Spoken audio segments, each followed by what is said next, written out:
Velkommen her til Ekstrarunden, hvor vi diskuterer den gode, gamle familielæge, om han er ved at krakelere lidt i medierne. Og vi har besøg af tv-lægen, Peter Geisling, som forholder sig ret kritisk til hele den her familielægesnak.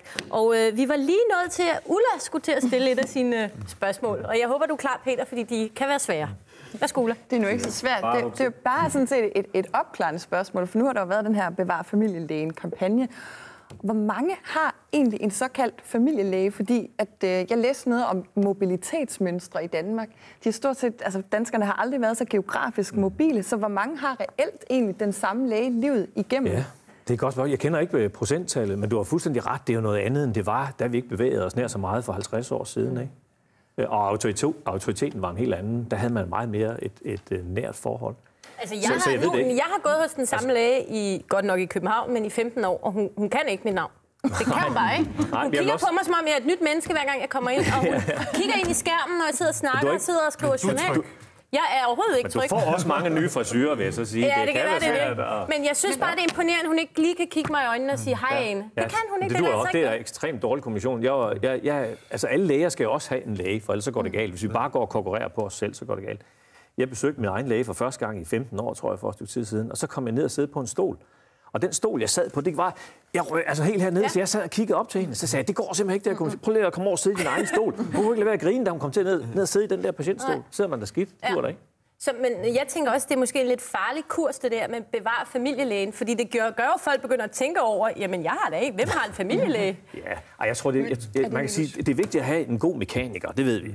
Man skal også have en god tandlæge, en god bankmand og en god læge. Der er sådan nogle ting, man helst skal have. Og jeg blev ringet op for nogle år siden, kan jeg huske, en BT-journalist, der stod foran sin egen læge. Det har hun fået lov til.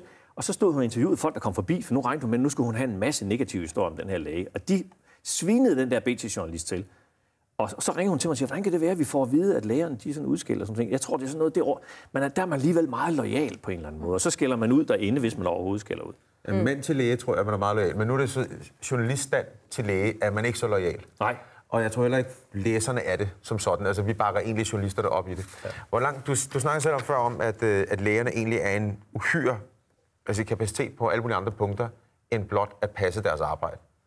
Altså, det sagde, at hvad nu hvis lægerne satte sig sammen, og ligesom som et broderskab, vi siger, Gud, hvad nu hvis vi fik den her idé om, at vi ville rykke et eller andet ved et eller andet, om det så var en samling eller et eller andet. Altså, man sagde, hvor langt ud skal, bare i din personlige holdning, skal lægerne sprælle? Fordi lige om, jeg tror, at det bliver flået, og man bliver ved med at skære længere og længere ind, og det bliver grimmere og grimmere.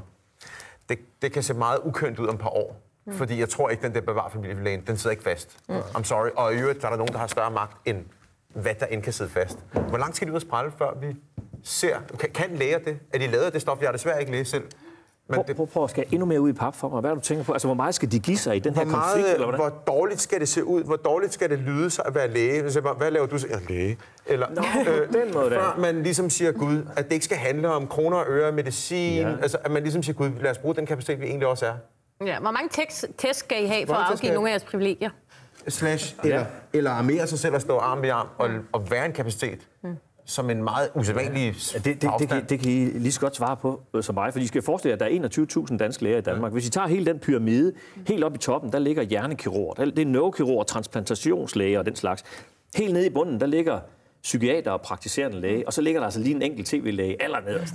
Så jeg er sådan set den, der er allerringest stille, når det gælder. Så det er ikke sådan noget, jeg går op i. Så du kan heller ikke komme ind på kongressen og sige, gutter, lad os lige vende den her pyramide om og sige, jeg er den vigtigste? Nej, det synes jeg bestemt ikke er. Jeg har prøvet at opfordre nogle gange til, at lægestanden, både praktiserende læger, men også hele lægestanden, bliver bedre til at kommunikere tidsvarende. Men det er ikke en spidskompetence, man har. Nej, jeg kunne forestille mig, hvis man kommer ind som kommunikationsmand i sådan et crew der, altså, de vil jo også bare tungt. Altså, de trækker jo skalpellen instant.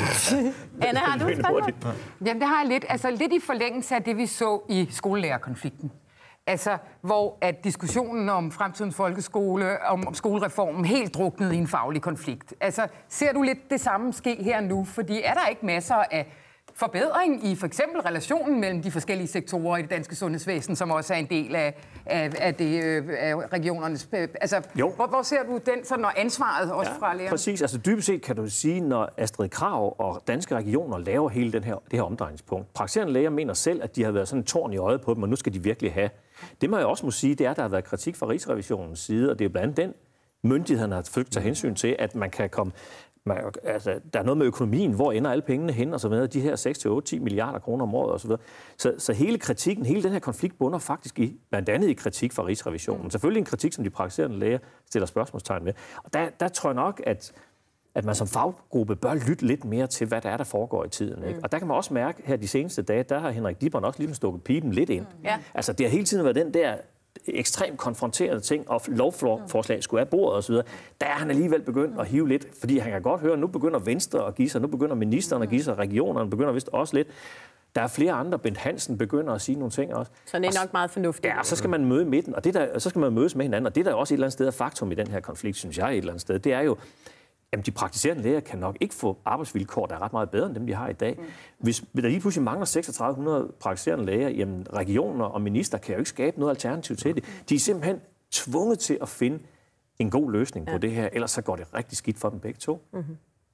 Det er godt. Jamen, altså, jeg synes jo, de skulle udnævne dig til forhandlingsmesteren. Nej, det tror jeg ikke. Jeg er ikke så diplomatisk. Nej, det er du egentlig ikke. Det er derfor, at du vil være en god, utrolig god forhandler. Produktet, det er været om processen. Okay, jamen jeg synes, vi skal give TV-lægen Peter Geisling en stor hånd. Tak, det er meget.